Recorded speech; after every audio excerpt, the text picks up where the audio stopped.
Olá, estamos começando mais um podcast, é simples assim, Toninho, aqui na TV Comércio. Hoje nós vamos falar um pouco mais sobre a reforma sindical.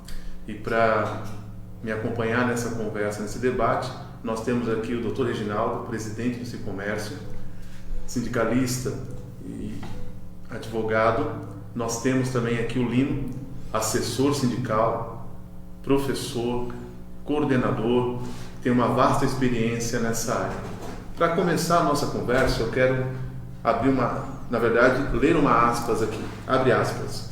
São 3 diretrizes no projeto, estamos falando sobre reforma sindical. Fortalecer negociação coletiva, criar efetiva capacidade dos sindicatos de se posicionarem bem nesse processo de negociação e para estruturação sindical.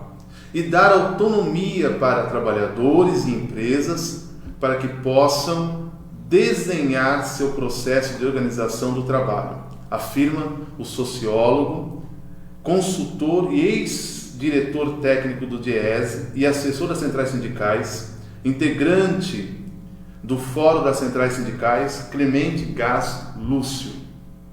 Essa é a afirmação dele, nesse sentido, dos 3 pilares aí dessa reforma sindical. Mas a grande questão, e que nós vamos tocar aqui nesse assunto, que não tem como não tocar nesse assunto, é a questão do custeio sindical. Por mais que os sindicalistas queiram fugir dessa conversa, desse tema, mas é o que pesa, uma das coisas que pesam na reforma sindical e também aquilo que mais interessa para o trabalhador. Saber se vai ou não vai, se vai ter ou não vai ter um imposto compulsório na sua folha de pagamento, no seu contra-cheque. Então vamos conversar sobre tudo nesse sentido.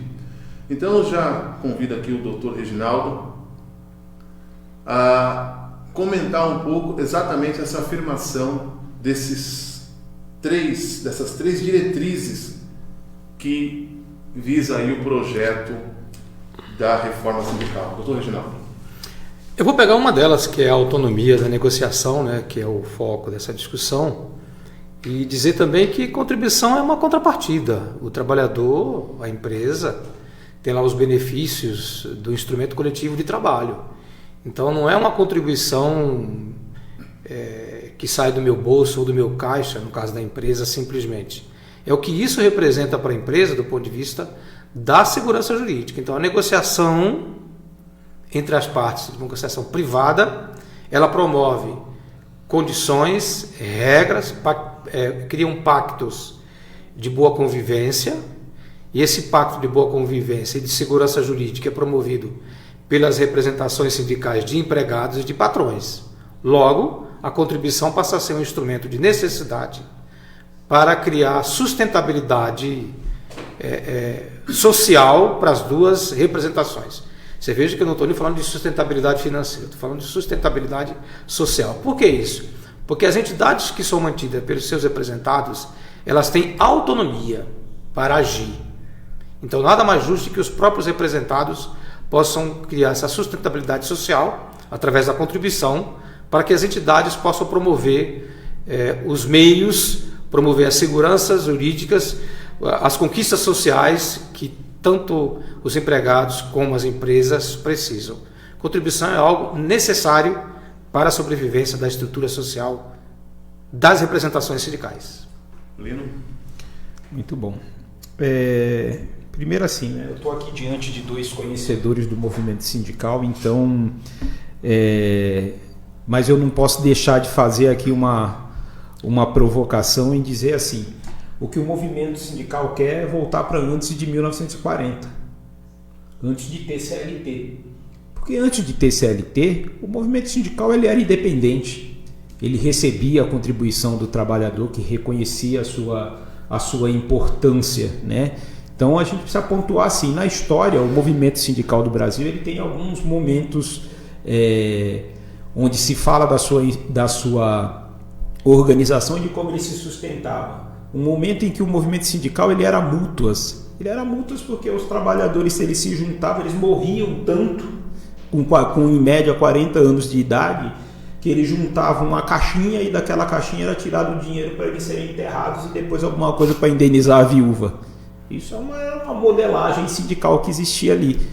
O movimento sindical vai evoluindo e vai evoluindo para um movimento sindical que começa a consolidar, através da negociação coletiva direta com empresários, começa a consolidar leis de trabalho.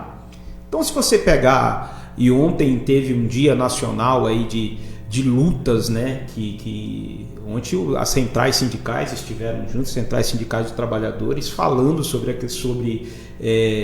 a grande greve de 1917, que foi uma greve geral de uma época onde não existia nenhum tipo de tecnologia que tem hoje, mas houve uma grande greve.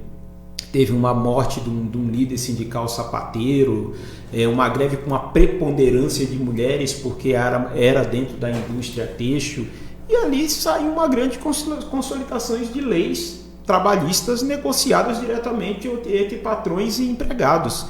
É bom dizer que aí, pulando para cá, para Getúlio Vargas, para a construção da CLT, que naquele momento o governo, o Estado, enxergou a necessidade de intervir e transformar aquilo que era negociado em lei, numa lei que deveria ser uma lei com parâmetros mínimos para os sindicatos negociarem, mas aí os sindicatos já reconhecidos pelo Estado poderem negociar e fazer com que, vamos dizer assim, essa coisa ficasse regulada. E naquele momento também se criou um imposto sindical obrigatório, né? E aí tem uma pessoa do Ministério Público do Trabalho que escreveu o texto comparando o sindicato a um grande restaurante, onde todo mundo pode entrar e comer lá dentro daquele restaurante, só que todo mundo come, mas paga quem quer, né? Então, o que nós estamos vivendo hoje, seja na questão patronal, está aqui o Dr. Reginaldo Sena, seja na questão dos trabalhadores, é que você tem um movimento sindical com representação que é obrigado a negociar para todos por lei, e eu falo obrigado, e não é que o movimento sindical não queira negociar, eu entendo que quer sim, ele quer que seja mantido o formato que nós temos hoje, só que eu negocio, mas não tenho, as pessoas não são obrigadas a pagar para mim, né? Enfim, é um processo que ele vai precisar ser evoluído. Custear esse trabalho que envolve aí uma série de dimensões, uma série de profissionais, uma série de ações que precisam ter espaços como esses para que a gente tente difundir o máximo possível isso para as pessoas e as pessoas reconheçam a importância que tem essas instituições na validação das regras do trabalho, da lei do trabalho que regulamenta aí o trabalho de qualquer profissional que hoje está regulamentado, que está com o seu trabalho formalizado, né? Então, quando eu falei com o Lino em questão pagar e custear, porque é uma diferença. Né? A impressão que muitos trabalhadores têm é que ele está pagando um sindicalista. Ele não está pagando um sindicalista, ele está custeando uma estrutura sindical. E essa estrutura sindical que negocia por ele. Mas o trabalhador, agora falando um pouco do lado de representação laboral, ele não tem essa noção, ele não tem essa régua de grandeza, porque justamente o movimento sindical de empregados ainda está devendo isso, né? Ele não consegue mostrar para o empregado a importância dele, né? Qual é a importância do sindicato? E boa parte dos trabalhadores nem conhece a estrutura do sindicato. Se o empregado pudesse vir e conhecer, mas esse ou aquele sindicato, vamos trabalhar na exceção, não, gente. Tem gente por aí, tem gente ruim em todo lugar, né? Não vem. Tem gente ruim em todo lugar, mas não dá pra gente querer passar uma régua comparando quem não presta. Vamos falar dos bons, né? Então deveriam conhecer a estrutura do sindicato e onde o dinheiro dele está sendo bem empregado. Eu, como entidade patronal, eu que vivi muito tempo do lado do sindicato de empregados, né? Eu sei e eu reconheço o quanto os sindicatos lutam para dar um reajuste salarial bom para os empregados, quanto o sindicato luta para cumprir a convenção coletiva. Eu do lado de cá eu sei disso. E olha que eu estava do lado dos empregados por 30 anos. Então o sindicato não conseguiu mostrar isso para os seus representados. E aí o detalhe que é o seguinte, Lino, principalmente quando acabou a ultratividade, você sabe que é um negócio curioso, cara? A ausência da ultratividade é uma ferramenta importante que o sindicato empregado não sacou, não conseguiu valorizar. Porque antes de acabar com a ultratividade, o que é ultratividade, gente? É quando a convenção coletiva está em vigor, a convenção coletiva tem validade de 1 ano, terminou esse 1 ano, os sindicatos não fizeram acordo, ela continuava valendo. Ou seja, continuava valendo aquela convenção coletiva até a próxima convenção. Chegou 2017, acabou isso. O que quer dizer? Terminou 1 ano lá, a convenção, da vigência da convenção. E naturalmente que essa vigência não tem negociação, tudo aquilo que o sindicato conquistou perde a validade. Então, e aí a ultratividade, que é a convenção coletiva ficar valendo até a próxima a ser assinada, repito, acabou, e agora terminou a convenção, todos os direitos o empregado perde. Mas isso é importante o sindicato de empregados dizer, olha, o que está aqui vale por 1 ano. Você, empregado, precisa continuar junto comigo, valorizando isso aqui, não é mesmo? Para que no ano que vem a gente consiga renovar os instrumentos e até conquistar algo a mais. E eu, como entidade patronal, também digo para as empresas, né? Porque imagina você, né? Olha que coisa maluca. Tem convenção coletiva que o adicional noturno é 30%. Certo? 40%. Tem convenções coletivas por aí. Aí a convenção coletiva perde a validade. O que o patrão tem que fazer? Volta para 20%, que é o que diz a lei. Volta para 20%. E aí? O patrão fala, e agora? Não tem convenção. Isso para o empresário tem que ter uma consciência social e um conhecimento jurídico, né? Porque ele poderia simplesmente derrubar o adicional noturno para 20%. E pronto. Porque convenção coletiva isso mais. O que eu vou fazer lá? Ele estava preso a uma convenção. Não tem mais convenção coletiva. Então tem aquele empregado, por exemplo, tem convenção coletiva por aí que dá estabilidade no retorno de férias. Legal, né? Estabilidade no retorno de férias. Não tem convenção coletiva, o empresário pode tirar aquela estabilidade no retorno de férias. Mas o empregado vai dizer que tem direito adquirido? Não tem direito adquirido. Né? É esse interessante, né?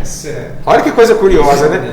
Com a ultratividade que existia, repetindo, o que é ultratividade, gente? É quando o sindicato negocia os seus direitos por 1 ano, terminou o ano, aquela convenção continuava valendo até assinar a próxima. Isso era a ultratividade. Com a lei de 2017, com a famosa reforma trabalhista, isso caiu. A convenção coletiva, claro que por lei ela pode ser até de 2 anos, mas via de regra, a maioria das convenções coletivas é por 1 ano. O que acontece agora? Caiu a ultratividade. Terminou 1 ano, caiu todos os direitos. É importante observar isso de novo. Então o que acontece? Outro exemplo, quer dizer, acabou a convenção coletiva, não assinou a outra, não tem reajuste salarial. E os sindicatos empregados não conseguem informar isso para a categoria. Por que ele não consegue? Dizer para o empregado, olha, por lei você não tem aumento salarial mais não, filho. Não tem direito adquirido, não tem nada disso. Você não tem nada disso não tem direito adquirido. Direito adquirido é salário mínimo, né? Direito adquirido é o que está na CLT. Cláusula de convenção coletiva de trabalho não é direito adquirido. E aí, de novo, o sindicato do empregado comete essa falha, não consegue mostrar isso para a categoria. Por quê?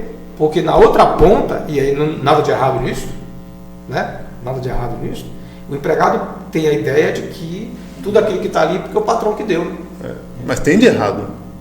Tem de errado. Tem algo errado, porque na verdade não é. Eu gostaria de fazer... Não é. E por essa falha, nem sei se eu posso dizer que é falha, não é? Nem sei se eu posso dizer que é falha de comunicação, porque é comunicado. Até porque é a minha área. Sim. Né? Então é comunicado. E a gente tenta de todas as formas mudar a forma de comunicar aquele mesmo assunto para ver se a pessoa entende. E você vai mudando a forma, a linguagem, o jeito. Até mesmo hoje com as redes sociais fica um pouco mais fácil, textos curtos, mensagens mais objetivas para ver.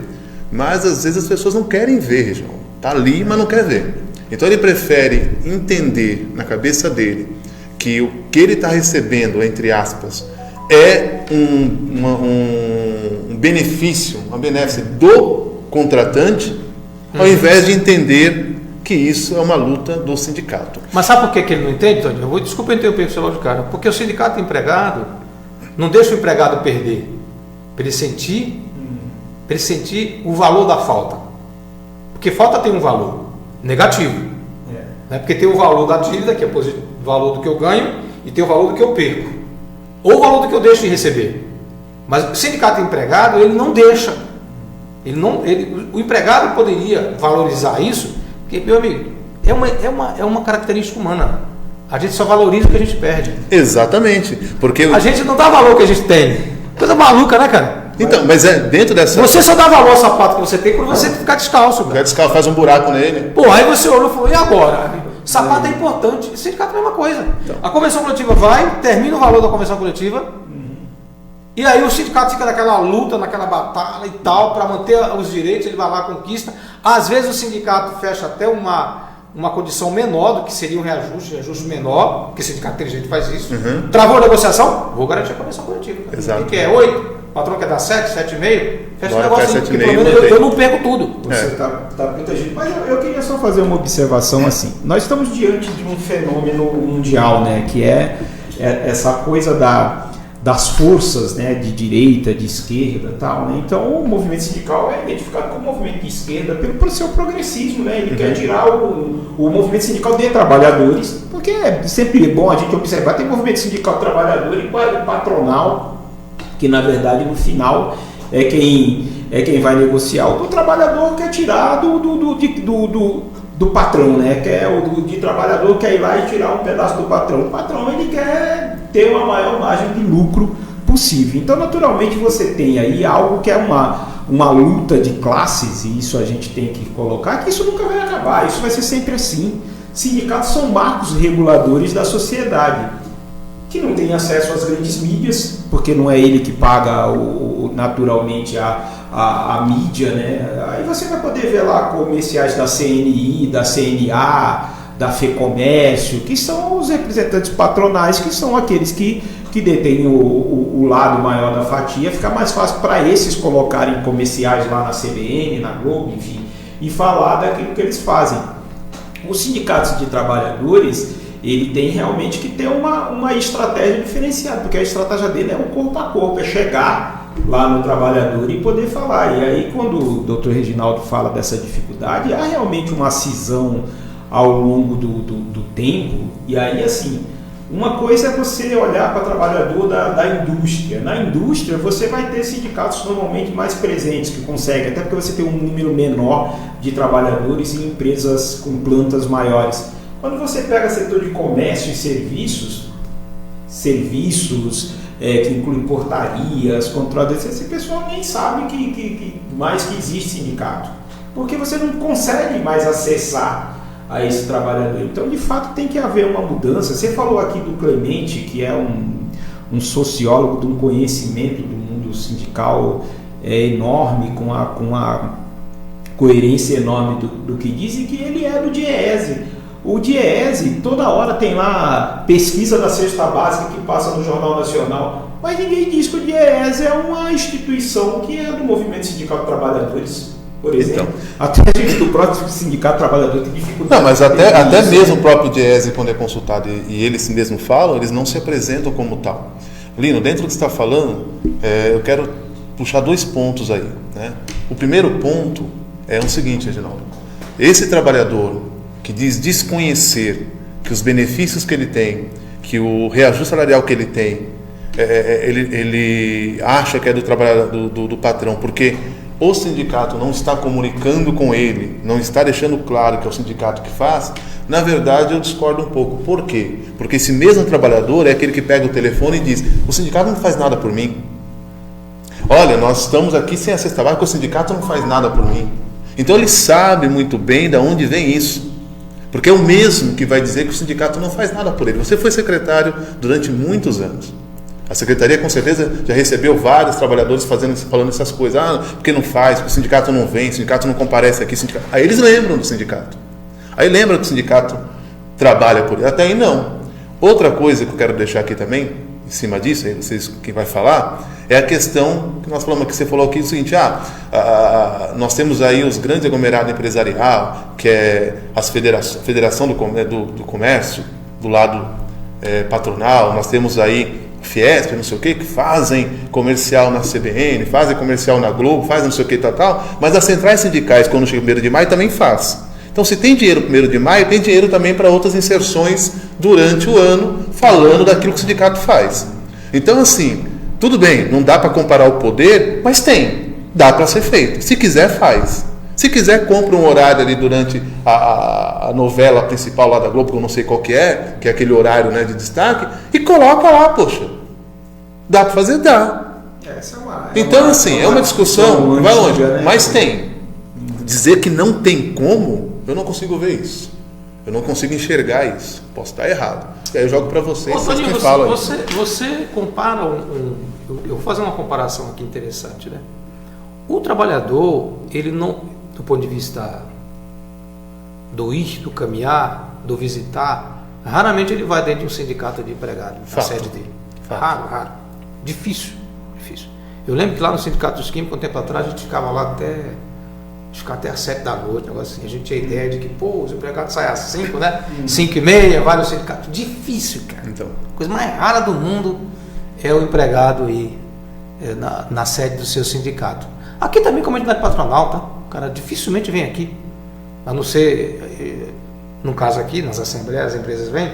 Infelizmente, o sindicato do empregado, se o sindicato não for até na empresa fazer uma assembleia, dificilmente ele vem até o sindicato. Tem razões aí, razões econômicas, passagem de ônibus muito cara, mas não é só isso. Tem gente que pode pagar uma passagem de ônibus, tem gente que tem carro para vir.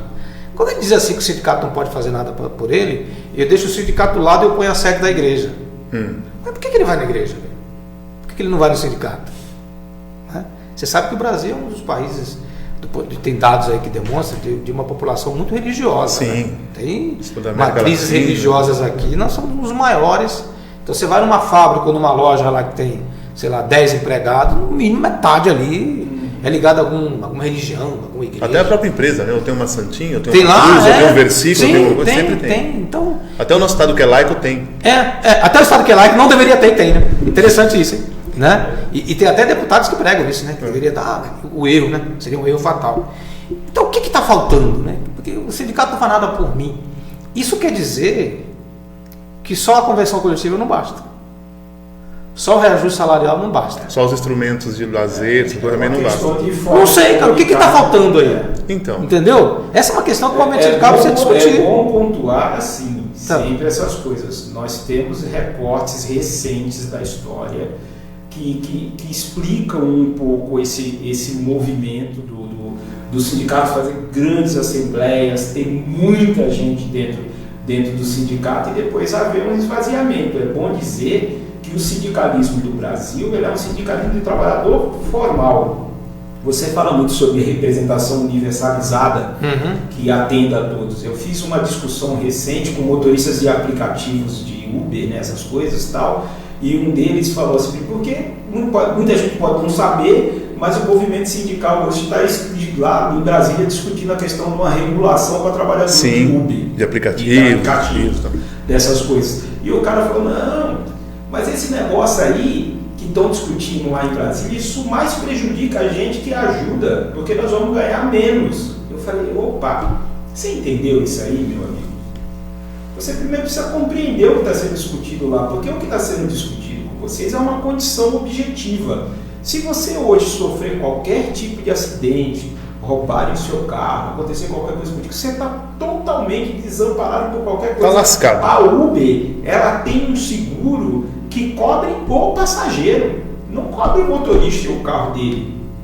Entendeu? Então, assim, o que está tentando se criar é alguma regulação. Então, às vezes, aquilo que aparentemente pode parecer que você está ganhando um pouco menos, mas você não está ganhando menos. O que você está passando é para dentro de um processo que tem alguma regulação, alguma atenção do ente público. Uma proteção. Né? Alguma proteção do ente público. Então, aí estavam dois juntos, um se calou, o outro veio e me puxou de lado e fez assim para mim, eu entendi o que você está falando.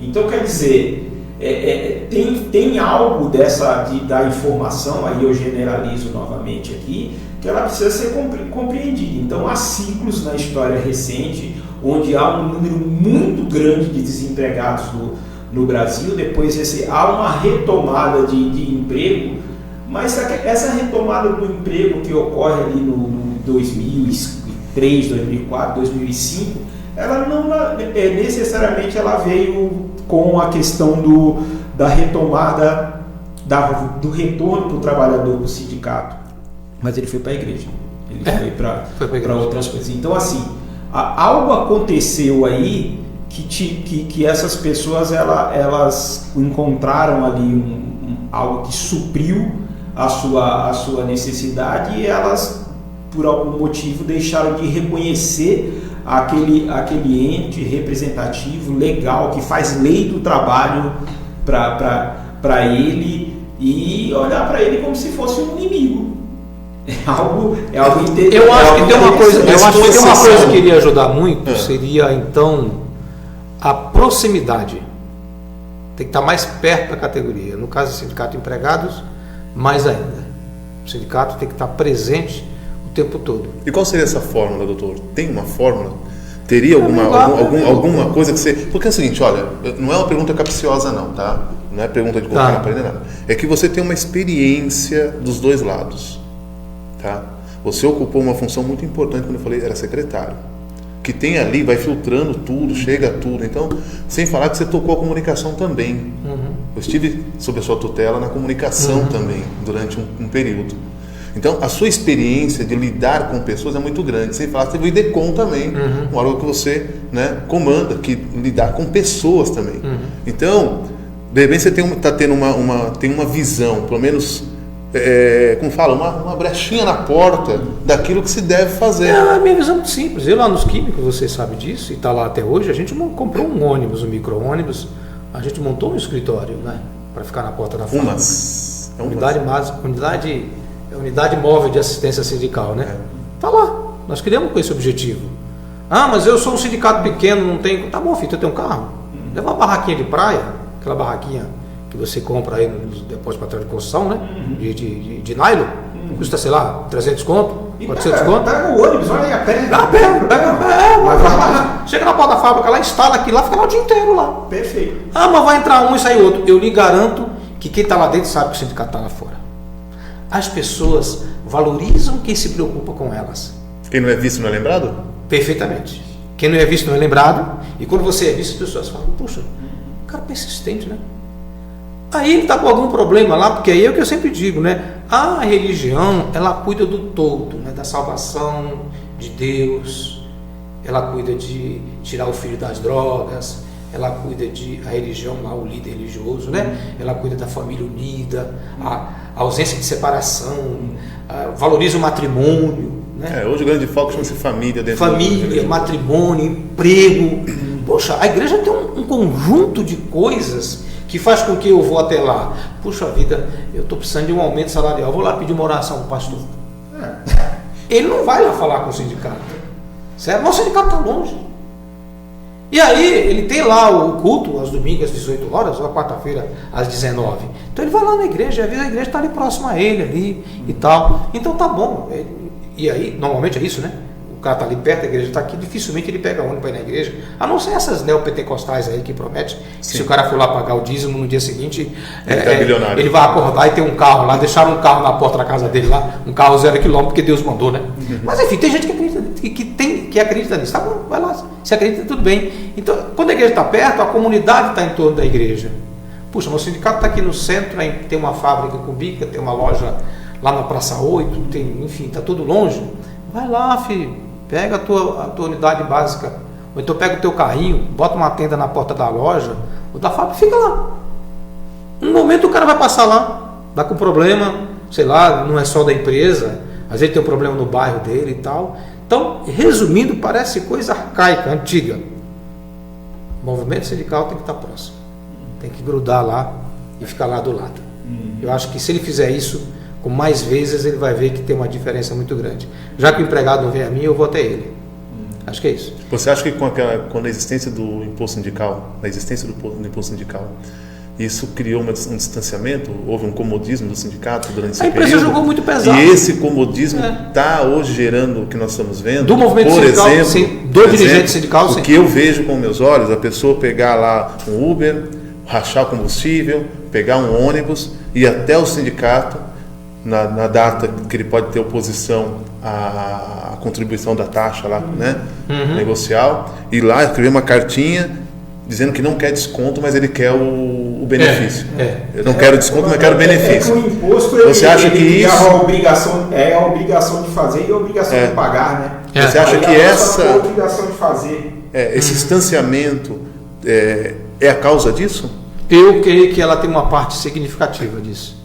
Porque se o cara tem discussão da contribuição e o sindicato está na porta, e o dirigente sindical qualificado, né, para combater, para responder, para analisar, para contrapor, para convencer. Se o dirigente sindical não tiver essa qualificação, também não vai adiantar. Então, quando ele está perto do empregado, quando ele está na porta da empresa, ele tem mais condições de ouvir o empregado e de o empregado ouvir o sindicato dele. Quando ele está distante... Deixa eu só fazer uma observação aqui, que tem a Letícia que está acompanhando aqui a nossa conversa, interagindo aqui bastante. Ela está aqui meio que criticando a comparação com a igreja, mas fala que gosta de sindicatos, tal, que é preciso colocar a ordem junto com o Ministério do Trabalho. Importante sua opinião, viu, Letícia, aqui, junto a nós aqui. A Letícia está dando uma série de sugestões aqui e opiniões aqui sobre essa questão. Muito bom. Aqui eu não estou fazendo nenhuma crítica à religião, tá? Não estou aqui colocando nenhum valor negativo. Existe uma que é a favor do sindicato. Não é um valor negativo. Não é pejorativa, mas existe uma crítica. Sim, não é um valor negativo. Estou dizendo que para lá ele vai. Para o sindicato, não. É isso que acontece. É como entregar, né? O que a igreja está entregando que o sindicato não entrega? Né? Quando você fala de sindicalista capacitado, você está dizendo o quê? Aí eu vou jogar para o Lino. Não me responde, não. Estou perguntando para você, mas quem vai responder vai ser o Lino. Olha que coisa louca. Eu vou provocar. Capacitado. O que é um sindicalista capacitado? É um sindicalista que tem muito tempo de sindicato? Não. É um sindicalista... O que é um sindicalista capacitado? Então, é interessante, a frase não vai me chegar à cabeça, mas você vai falar, que nós precisamos discutir um novo sindicato para novas pessoas. Não é exatamente desse jeito, mas eu sei que é desse contexto. As pessoas mudaram. E é interessante que a ascensão de algumas informações sobre as pessoas, elas fazem com que as pessoas enxerguem as coisas totalmente diferentes. Então, criou recortes de formas de enxergar as coisas. Então, onde você tem um grupo de pessoas totalmente diferente, pensando diferente, para você chegar a essas pessoas, você vai ter que ter novos conceitos de compreensão, de comunicação assertiva, de como falar com essas pessoas. Agora, existe uma coisa que o Dr. Reginaldo está falando aqui, que não é fórmula mágica. A melhor forma de você falar com as pessoas é ouvi-las. E para você ouvi-las, você tem que ir até onde elas estão. E parar lá e ouvir. Falar, e quando a pessoa fala, mas o sindicato tal, tá bom. Onde é que você conseguiu essa informação? Para que eu possa discutir com você, é bom, é ruim. Discutir no bom sentido. Discutir no bom sentido. Bater um papo, uma conversa. Discutir do ponto de vista de informar essas pessoas, para elas conseguirem entender que o Brasil ele consegue ter um modelo ímpar de sindicato em relação ao mundo. Você tem um sindicato que realmente representa coletivamente todos os trabalhadores daquela determinada categoria, com uma autonomia enorme de fazer, de negociar, de buscar, tanto que é bom dizer que assim, em 2017 a grande pegada de terminar o imposto sindical para um determinado grupo é que eles pensaram que o movimento sindical acabaria, e não acabou, porque o movimento sindical no mundo, você tem em média ali 12, 15% de trabalhadores, quando são trabalhadores, contribuindo para o sindicato, e nesse contexto não é diferente a questão das empresas, também uma quantidade de empresas que vão estar contribuindo, reconhecendo a importância e a segurança que a jurídica que o sindicato oferece, entendeu? Então, a coisa de hoje, você discutir como qualificar o dirigente, seja o dirigente antigo, seja o dirigente novo, é ele entender como se comunicar hoje com esse novo perfil de pessoas. Então, você tem aí os acima de 50 anos que viram uma coisa desse mundo, e tem pessoas aí abaixo de 40 anos que viram algo totalmente diferente. Como conversar, como falar com essas pessoas. Então, doutor, o princípio parte do que você está falando. Ouça elas primeiro. E o dirigente sindical, Tony, ele precisa entender a história, ele precisa entender de sociedade. Se eu tivesse dar uma dica para o dirigente sindical, eu diria, vai fazer faculdade, filho. Vai estudar um nível superior. Vai fazer sociologia, direito, psicologia, entendeu? Vai entender a sociedade primeiro, vai entender as pessoas, para daí você representá-las. Infelizmente, eu tenho que dizer aqui, boa parte dos dirigentes sindicais tem uma relação cognitiva velha, né? Não vou nem falar de idade. Eles têm consciência velha, eles têm pensamento velho, eles estão muito atrasados em face do novo mundo e do novo trabalhador, da nova trabalhadora. O que é? As pessoas são individualistas, não tem mais luta de classe. Acabou, filho. As pessoas querem o seu bem-estar. O dirigente sindical ainda está naquela pegada que é perfeito, né? Naquela ideologia de organização social, corporativista, de defesa dos interesses das pessoas. Não. O dirigente sindical laboral, ele precisa encontrar algo que possa unir as pessoas. Não é mais aumento de salário. Não, né? Isso eu lhe garanto, não é. Não é mais aumento de salário. Sabe por quê? Porque enquanto a convenção coletiva está dando reajuste e tal, nós três trabalhando no setor, você pega a promoção e eu não. Só que eu peguei o reajuste da categoria. Eu e o Lino pegamos o reajuste da categoria negociado. Ainda bem que tem, porque se não fosse negociado não teria nada. Aí você pegou o aumento e eu não. Você vai querer se unir com luta de classe? Toda empresa, gente, tem um percentual na folha de pagamento dela mensal, anual, que é aquele percentual de mérito, né? Que é dar aumento para quem está. Que aliás é um bom negócio. Acho que o sindicato deveria lutar por remuneração por resultado, não só por salário mais. Isso é bom para a empresa, porque se o empregado trabalha bem, ela pode remunerar ele melhor, e o movimento sindical precisa pegar isso. Porque talvez se ela está remunerando bem você, não está remunerando bem o Lino nem eu, mas por que nós não, né? O que a gente poderia fazer melhor? E o sindicalismo poderia ajudar nisso. Então, só reajuste salarial não vai unir mais as pessoas. Precisa de mais do que isso. Precisa mais do que isso. Tem resposta pronta? Não tenho. Mas o poder da presença já faria uma grande diferença. Está lá, presente o tempo todo. É sindicato das pessoas também, né? Um sindicato que ele consiga olhar fora da caixa, né?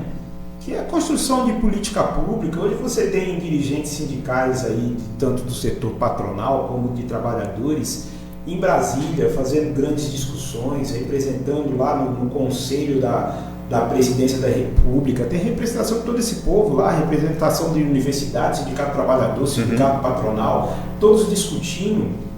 A grande questão hoje é a capilarização dessa informação para as pessoas. Então, você construir um sindicato que cada vez mais olhe para as pessoas, que consiga olhar fora da caixa, e aí, mais uma vez, eu tenho que corroborar aqui com o Dr. Reginaldo, que é a questão de...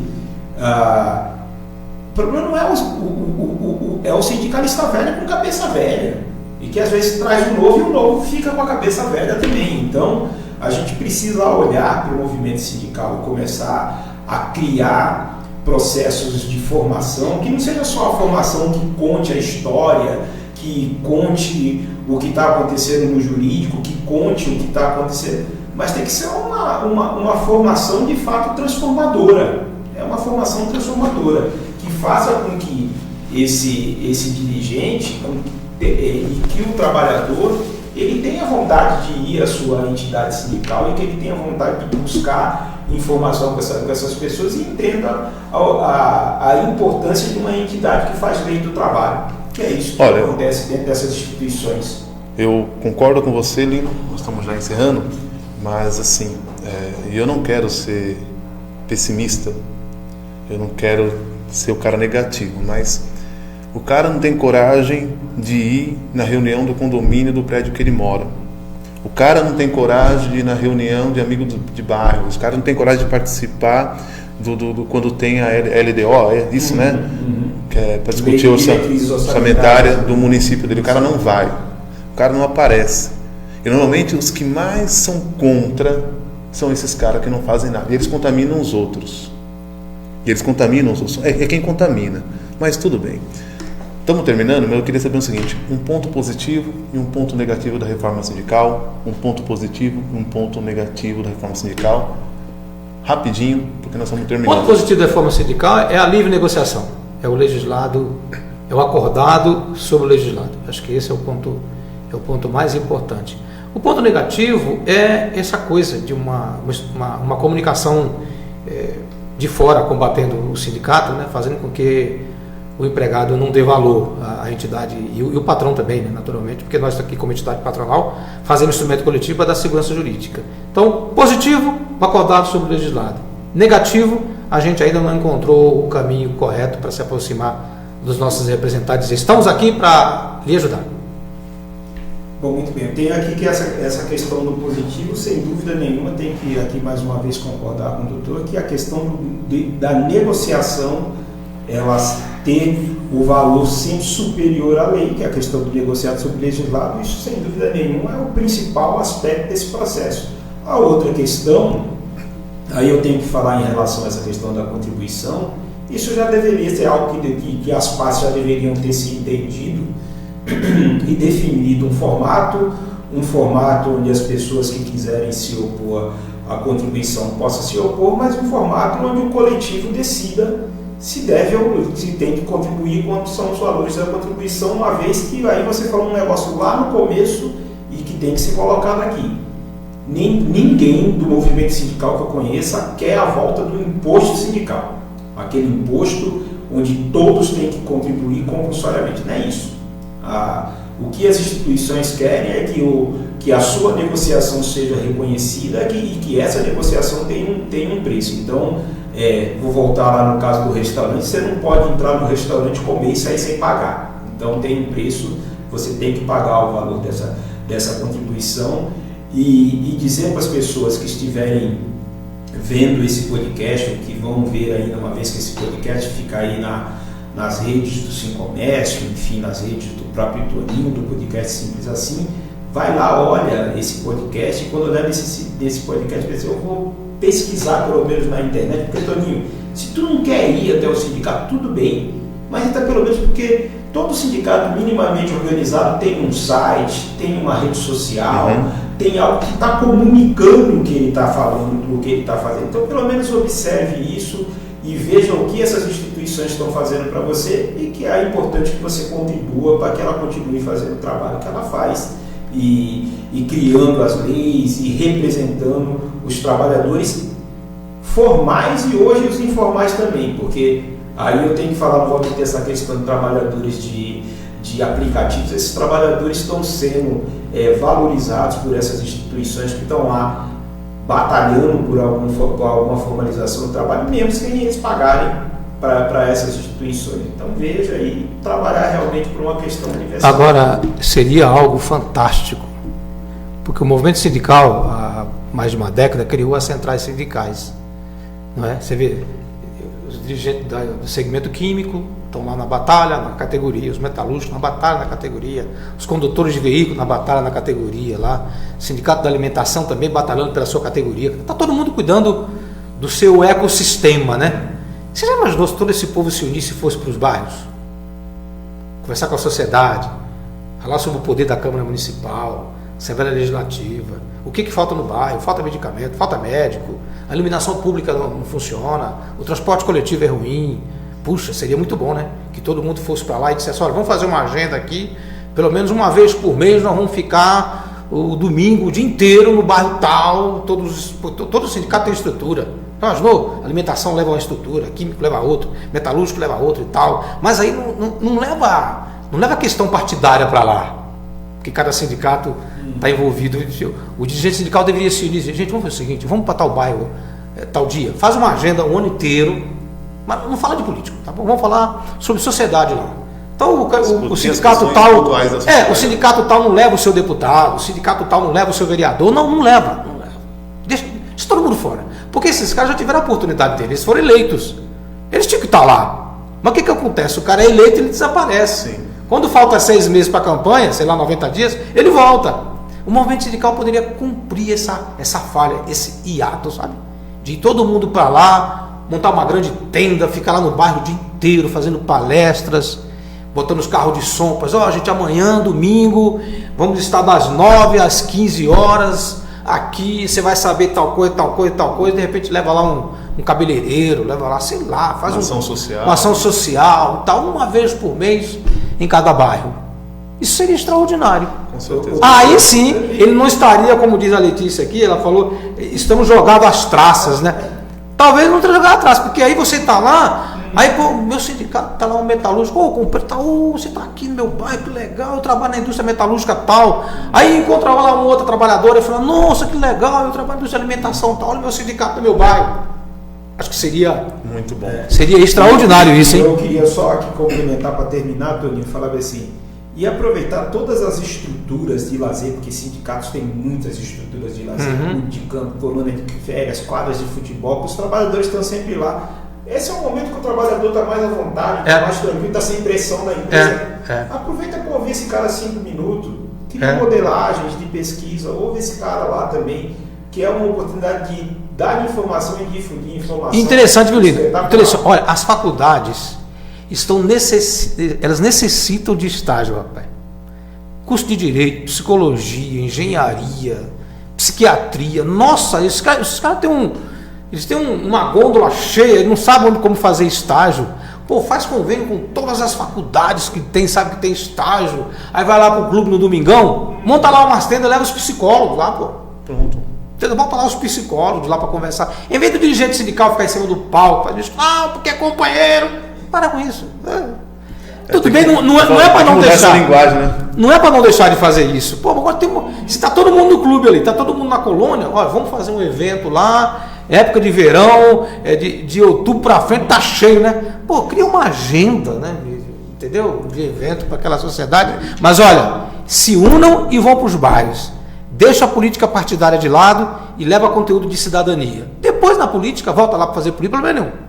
Eu não sou contra que o dirigente sindical faça política, mas não dá. Não leva o teu deputado, o teu vereador para lá, não leva. Vai você. Dá para fazer mais coisas, dá.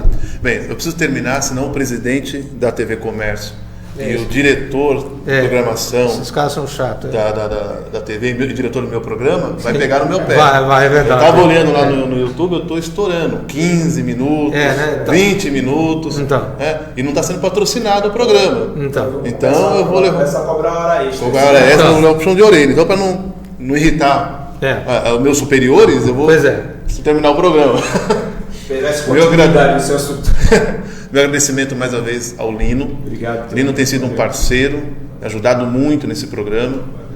E muito obrigado mesmo, Lino. Valeu. Dr. Reginaldo Sena, meu companheiro, meu amigo. Meu irmão. Já de muito tempo, sempre com as portas abertas. Algumas décadas. Um cara que acredita em mim, acredita no meu trabalho, assim também como eu acredito no seu trabalho. Com certeza. Por isso a gente caminha junto há muito tempo. A gente diverge de algumas coisas, né? Somente religiosamente falando. Sim. E nós vamos trazer um debate desse, viu? Letícia? Letícia. Letícia, nós vamos debater sobre isso, Letícia. Tá? Porque aqui tem semi-ateu, tem cristão e tem aspirante a cristão e aspirante a ateu. Vai ser uma conversa boa demais. O semi-ateu foi legal, hein? Semi-ateu. Tá ali. Tá bom. Gente, até a próxima, porque é simples assim.